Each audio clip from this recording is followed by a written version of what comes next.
Hey everyone, PJ here on Pocket Tech. I am back again with another video. ఇది వచ్చేసి Q&A kind of video, particularly specially dedicated to MacBooks. మన subscriber Pawan Kalyan గారికి కొన్ని questions ఉన్నాయని నన్ను reach అయ్యారు. నేను పవన్ కళ్యాణ్ గారిని అడిగానండి, మీకున్న క్వశ్చన్స్ అని నాకు ఒక ఫార్మాట్లో పంపించండి, నేను మీకు 1 by 1 ఆన్సర్ చేస్తాను అని. సేమ్ అదే క్వశ్చన్స్ నేను చాలా డిఫరెంట్ కామెంట్స్ అండ్ ఇన్స్టాగ్రామ్లో కూడా చూస్తూ ఉన్నాను. ఓకే, మనం ఒక వీడియో చేద్దాము, మన సబ్స్క్రైబర్స్కి మ్యాక్బుక్ మీద ఉన్న క్వశ్చన్స్ అన్నీ క్లియర్ అవుతాయి కదా అని చెప్పి ఈ వీడియో చేయబోతున్నాను.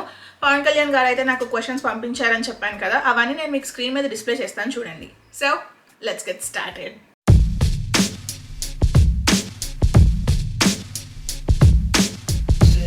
సో ఫస్ట్ క్వశ్చన్ వచ్చేసి, is it better for students for reading and designing purposes? Mac books అయితే మనం నోట్స్ చదువుకోవడానికి, బుక్స్ చదువుకోవడానికి అయితే ఎక్సలెంట్గా ఉంటుంది, ఎందుకంటే ఇవి మనకి రెటినా డిస్ప్లేతో వస్తాయి. ఐస్ కూడా మనకి ఎక్కువ స్ట్రెయిన్ అవ్వవు. మనకి ట్రూ టోన్ డిస్ప్లే ఆప్షన్ కూడా ఉంటుంది కాబట్టి depending upon your surrounding lights మనకి డిస్ప్లేని లైట్ అడ్జస్ట్ చేసుకోవచ్చు. రీడింగ్ పర్పసెస్ అయితే మనం మోస్ట్లీ వర్డ్ డాక్యుమెంట్స్ కానీ పీడిఎఫ్స్ కానీ యూజ్ చేస్తూ ఉంటాము. మనకి M1 మ్యాక్బుక్లో Microsoft Word, PDF and complete Microsoft suite ఉంటుంది కదా, లైక్ పవర్ పాయింట్, ఎక్సెల్, ఇవన్నీ కూడా యాక్యురేట్గా వర్క్ అవుతాయి. బట్ మీరు దీనికి లైసెన్స్ పర్చేస్ చేసుకోవాల్సి ఉంటుంది. సో డిజైనింగ్ పర్పస్ విషయానికి వచ్చేసరికి మనకి క్యాడ్, ఆటోల్యాబ్, క్యాటియా, ఆటోసిస్ ఇవన్నీ అయితే మనకి ఇంటెల్ మ్యాక్బుక్స్లో వర్క్ అవుతున్నాయి.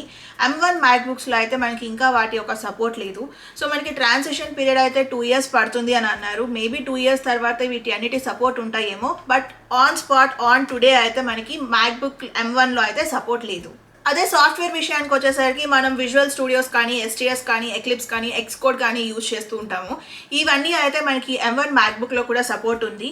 సో స్పెషల్లీ పవన్ కళ్యాణ్ గారు అడుగుతున్నారండి, పైథాన్, క్యాడ్, CATIA ఇవన్నీ వర్క్ అవుతాయా అని అడుగుతున్నారు. క్యాడ్, పైథాన్ ఇవన్నీ అయితే మనకి వర్క్ అవుతాయి. క్యాటియా విషయానికి వచ్చేసరికి అది పర్చేస్ చేసుకోవాలి లైసెన్స్. మనం విండోస్లో అయినా లైసెన్స్ పర్చేస్ చేసుకోవాలి, మ్యాక్బుక్లో అయినా సరే మనం లైసెన్స్ పర్చేస్ చేసుకుంటే మనకి మ్యాక్బుక్స్లో ఈ సాఫ్ట్వేర్స్ అన్నీ వర్క్ అవుతాయి. సో సెకండ్ క్వశ్చన్ వచ్చేసి, is it worth to buy a Mac for purpose of student? దీనికి నా స్ట్రైట్ ఆన్సర్ అండి, మీరు కనుక మ్యాక్బుక్ని నేను ఎఫర్ట్ చేయగలను అనుకుంటే కనుక మ్యాక్బుక్ కొనుక్కోవచ్చు. లేదు నేను ఎఫర్ట్ చేయలేను అనుకుంటే కనుక you can go ahead with Windows. స్టూడెంట్స్కి మ్యాక్బుక్ మస్ట్ అని మాత్రం నేను చెప్పను. సో థర్డ్ క్వశ్చన్ వచ్చేసి, is 256 GB SSD sufficient?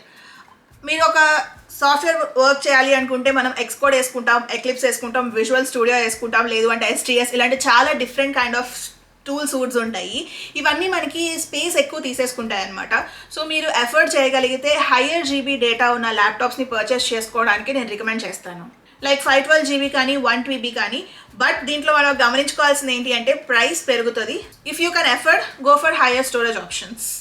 So fourth question వచ్చేసి, at that category can we buy a new launched M1 iPad Pro or Mac? మనకి MacBook కానీ లేకపోతే M1 iPad Pro రెండు మనకి M1 చిప్స్తో లేటెస్ట్గా వస్తున్నాయి.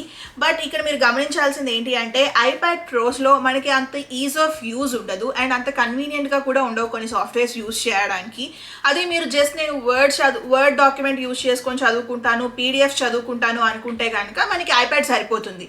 లేదు నేను ఎక్స్టెన్సివ్ కోడింగ్ చేయాలి, లేకపోతే నేను డిజైనింగ్ చేయాలి, క్యాడ్ యూజ్ చేసుకోవాలి, మ్యాట్లాబ్ యూజ్ చేసుకోవాలి అనుకుంటే కనుక మ్యాక్బుక్లో మనకి ఈజీగా ఉంటుంది యూజ్ చేసుకోవడానికి అండ్ ఎక్స్ట్రా ఫంక్షనాలిటీస్ కూడా ఎక్కువగా ఉంటుంది మ్యాక్బుక్లో.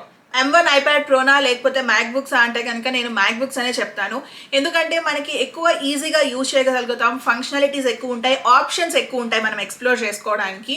iPad విషయానికి వచ్చేసరికి ఏంటంటే మనకి జస్ట్ లేదన్నా అర్జెంట్ యూజ్ ఉన్నప్పుడు మాత్రమే యూజ్ చేయగలుగుతాము.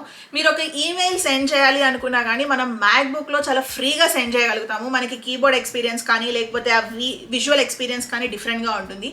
ఐప్యాడ్లో మనకి టైపింగ్ ఎక్స్పీరియన్స్ డిఫరెంట్గా ఉంటుంది, ఈవెన్ దో మీరు కీబోర్డ్ కనెక్ట్ చేసుకున్నా సరే. సో మనకి ఫంక్షనాలిటీస్ అనేవి చాలా లిమిటెడ్గా అనిపిస్తాయి. ఫర్ సపోజ్ మీ దగ్గర ఐప్యాడ్ ఉందనుకోండి, నన్ను చాలామంది ఒక ఫ్రీక్వెంట్గా అడుగుతున్న క్వశ్చన్ ఏంటి అంటే, ఐప్యాడ్ యూజ్ చేసుకొని మనం డైరెక్ట్గా ఫోన్ కాల్స్ చేసుకోవచ్చా అని అడుగుతున్నారు. నో, మనం ఐప్యాడ్స్ యూజ్ చేసుకొని ఫోన్ కాల్స్ చేయలేము, ఈవెన్ దో మీ దగ్గర సెల్యులార్ వర్షన్ ఉన్నా సరే. సో ఇంత లిమిటెడ్ ఫంక్షనాలిటీస్ ఉంటాయి ఐప్యాడ్ మీద. అట్లీస్ట్ కమింగ్ అప్ ఐప్యాడ్స్లో అన్నా మనకి iPad Pro కంప్లీట్ ఫంక్షనాలిటీస్ అన్నీ రావాలని కోరుకుంటున్నాను. సో ఫిఫ్త్ క్వశ్చన్ వచ్చేసి for mechanical engineering purpose such as design purposes is it help or not. So నేను ఇందాక ఫస్ట్ క్వశ్చన్లో చెప్పినట్టుగా డిజైనింగ్ పర్పస్ కోసం అయితే మనకి ఆటోసిస్, క్యాటియా ఇవన్నీ మనకి ఇంటెల్ మ్యాక్బుక్స్లో పర్ఫెక్ట్గా వర్క్ అవుతున్నాయి. M1 మ్యాక్బుక్లో అయితే మనకి ఇంకా సపోర్ట్ లేదు, బట్ మనం ప్యారలల్ సీరియలైజేషన్ యూజ్ చేసుకొని విండోస్ 10 బూట్ చేసుకోవచ్చు. మనం అంతా పెట్టి మ్యాక్బుక్ పర్చేస్ చేసుకొని మళ్ళీ ఇంకా బూటింగ్ సీరియలైజేషన్ చేయాలా అని మీ క్వశ్చన్ అయితే కనుక విండోస్ యూజ్ చేసుకోవచ్చు. మీరు మనకి విండోస్లో కూడా చాలా డిఫరెంట్ ఆప్షన్స్ ఉంటాయి. లేదు నేను యాపిల్ ఎకో సిస్టంలో స్టక్ అయిపోయాను అనుకుంటే కనుక you can go for MacBook. So ఇదైతే నా పర్సనల్ ఒపీనియన్. మీ ఒపీనియన్ ఏంటో let me know in the comment section below. So చూసారు కదండి, ఇదైతే మ్యాక్బుక్ మీద Q&A. మీకు కనుక మ్యాక్బుక్స్ మీద ఇలాంటి ఇంకేమైనా క్వశ్చన్స్ ఉంటే let me know, so that నేను సెపరేట్ వీడియోలో ఇంక్లూడ్ చేస్తాను. Thank you so much for watching. Bye. మీరు కనుక ట్రావెల్ రిలేటెడ్ వీడియోస్ చూడాలి అనుకుంటే సబ్స్క్రైబ్ టు జైతి పువ్వాడ.